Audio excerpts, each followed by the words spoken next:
नमस्कार. आज आपण एक नवीन गोष्ट बघणार आहोत. थांबलेलं घड्याळ आणि चालू झालेलं आयुष्य.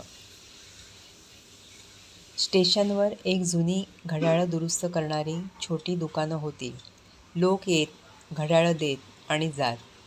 दुकानदार फारसा बोलत नसे, फक्त शांतपणे सुई जुळवत बसे. एक दिवस एक तरुण आला, हातात महागडं ब्रँडेड घड्याळ, पण ते चालत नव्हतं. तो म्हणाला, हे घड्याळ बंद पडलंय, जसं माझं आयुष्य. दुकानदाराने वर पाहिलं. पहिल्यांदाच त्याने प्रश्न विचारला, घड्याळ थांबलंय की तू थांबला आहेस? तरुण गप्प झाला. तो म्हणाला, सगळे पुढे गेलेत. मित्र, नातेवाईक, सोशल मीडियावरची लोक, आणि मी अजून तिथेच आहे. दुकानदार हसला. त्याने दुकानातल्या भिंतीकडे बोट दाखवलं. तिथे अनेक घड्याळं होती. काही वेगाने चालणारी, काही हळू, काही अजूनही थांबलेली.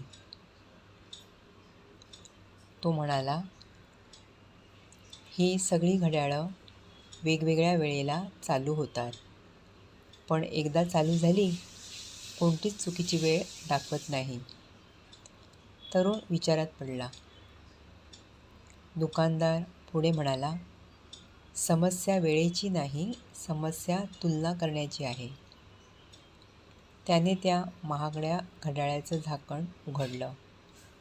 आत एक छोटी सुई अडकलेली होती.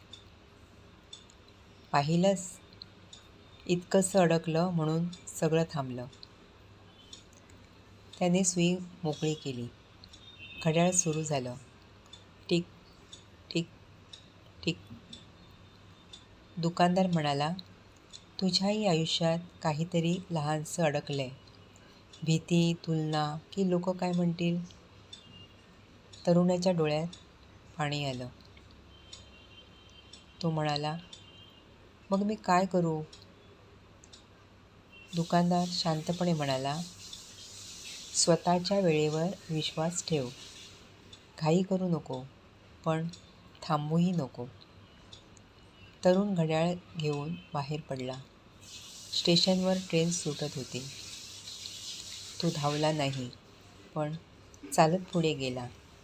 कारण त्याला समजलं होतं, आपली वेळ आली की आपणही नक्की चालू होतो. सगळ्यांची घड्याळं एकाच वेळी चालत नाहीत, पण चालू झाल्यावर सगळ्यांचं मूल्य समान असतं.